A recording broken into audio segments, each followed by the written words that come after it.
Praise the Lord. आज हमारे लिए मनन का विषय है संत मार्कुस के सुसमाचार से अध्याय 10 पद संज्ञाएं 13 से लेकर। ईसा लोग ईसा के पास बच्चों को लाते थे जैसे वे उन पर हाथ रख दे, परंतु शिष्य लोगों को डांटते थे। ईसा यह देखकर बहुत अप्रसन्न हुए और उन्होंने कहा, बच्चों को मेरे पास आने दो, उन्हें मत रोको, क्योंकि ईश्वर का राज्य उन जैसे लोगों का है। मैं तुमसे कहता हूं, जो छोटे बालक की तरह ईश्वर का राज्य ग्रहण नहीं करता, वह उसमें प्रवेश नहीं करेगा। तब ईसा ने बच्चों को छाती से लगा लिया और उन पर हाथ रखकर आशीर्वाद दिया। क्रिस्त में प्यारे भाई और बहनों, संत मार्कुस के सुसमाचार से हम लोग इन दिनों में पाठ सुनते आ रहे हैं।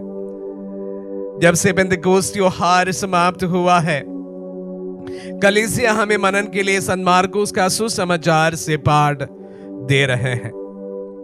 और आज तमाम विश्वास की तमाम घटनाओं को छोड़कर प्रभु शिष्यों के द्वारा मना कर दिए गए बच्चों को आशीर्वाद देते हुए सुसमाचार में पढ़कर सुना।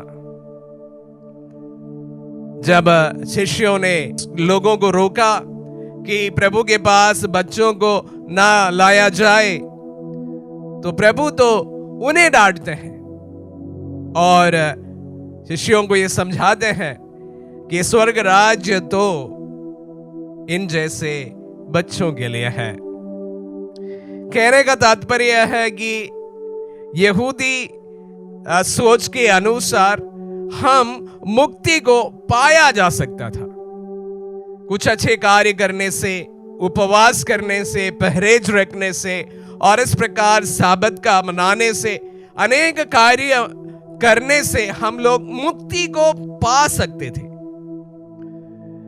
लेकिन हम जानते हैं कि बच्चे कुछ करने के लिए अपने आप में सक्षम नहीं है।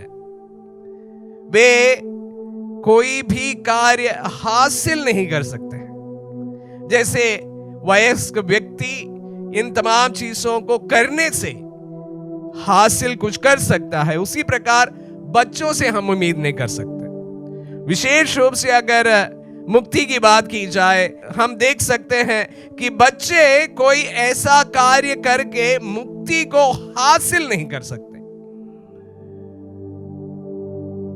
फिर भी प्रभु कहते हैं स्वर्ग राज्य इन जैसे बच्चों के लिए है। एक बात शायद प्रभु हम सबको समझाना चाहते थे कि हम हमारी मुक्ति को पा नहीं सकते। It is a gift of God. हमारी मुक्ति, मेरी मुक्ति, हम सबकी मुक्ति हम लोग परिश्रम करके हासिल नहीं कर सकते हैं।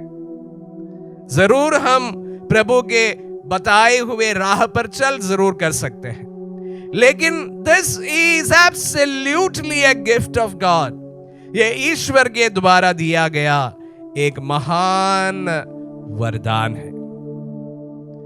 किसको मुक्ति मिलेगी, किसको ईश्वर का दर्शन प्राप्त होगा, ये हम तय नहीं कर पाएंगे, लेकिन ईश्वर एक वरदान स्वरूप ये अपने चुने हुए लोगों को जब चाहे ये वरदान दे सकते हैं। आज बच्चों को प्रभु जब आशीष करते हैं, हम सबको शायद ये महती पाठ समझाते हैं कि हमें प्रभु के महान वरदान मुक्ति को हासिल करने से ज्यादा वह उनके अनुग्रह के तौर पर अपनाना चाहिए।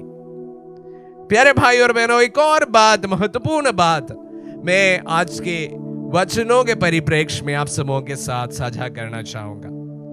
वे है हमारे बच्चे। मैंने कहा कि प्रभु कहते हैं कि स्वर्ग राज्य इन जैसों का है। तो प्यारे भाई और बहनों, हर एक पेरेंट की सबसे बड़ी चिंता उनके बच्चे होते हैं। बच्चों का भविष्य उनकी पढ़ाई, उनकी लिखाई और उसके बाद में उनका करियर, उनका जीवन, ये सब एक एवरेज माता पिता का सबसे महत्वपूर्ण प्रायोरिटी है। प्यारे भाई और बहनों, मैं कहना चाहूंगा, जब वे हमारी प्रायोरिटी है, उनके तमाम भविष्य को संवारने के लिए हमसे जितना हो सके उससे भी ज्यादा करते हैं। विशेष रूप से एक महत्वपूर्ण चीज मैं आप सबों के सामने रखना भी चाहूंगा, उनके भविष्य संवारने का इस भाग दौड़ जिंदगी में उन्हें ईश्वर को देना कभी ना भूलिएगा। अगर प्रभु को आप अपने बच्चों को नहीं दे पाए तो आपका परिश्रम कभी कभी और अधिकांश समय व्यर्थ हो जाता है।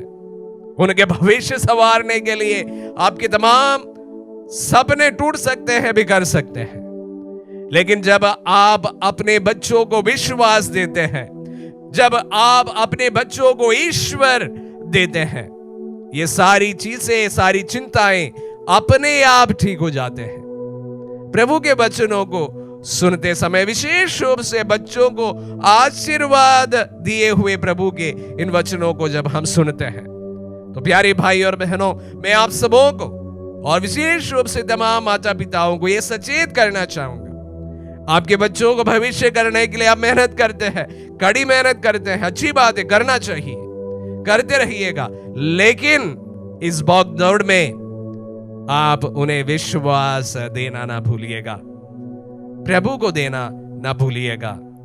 विश्वास में मजबूती लेकर अगर हमारे बच्चे आगे बढ़ रहे हैं तो मैं आप सबों को यकीन दिलाना चाहूंगा, उनका भविष्य भी वे अपने आप संवारेंगे, अन्यथा आपके तमाम परिश्रम कभी कभी असफल हो सकते हैं। तो प्यारे भाई और बहनों, मैं आज विशेष रूप से आपके बच्चों के लिए प्रार्थना करना चाहता हूं। यूकरिस्ट में उपस्थित प्रभु के सामने आपके तमाम बच्चों को जिस तरह प्रभु ने आशीर्वाद दिया, इस दास के द्वारा मैं आशीर्वाद देना चाहता हूं। इस समय आप अपने बच्चों के लिए इस वक्त प्रार्थना करें।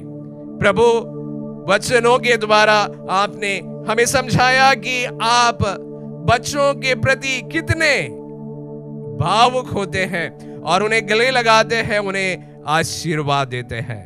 इस वक्त प्रभु आपके वचनों को सुनने वाले हर एक माता पिता अपने जो बच्चों के लिए प्रार्थना कर रहे हैं, प्रभु आपके पवित्र भंडार से उन्हें अनुग्रह पर अनुग्रह प्रदान कीजिए, आशीष पर आशीष प्रदान कीजिए। जिस विशेष अनुग्रह के लिए वे इस वक्त अपने बच्चों के लिए प्रार्थना कर रहे हैं, प्रभु आपके आशीष के द्वारा उन्हें वही वरदान प्रदान कीजिए। मांगते हैं हमारे प्रभु यीशु के मीठे नाम पर, आमीन।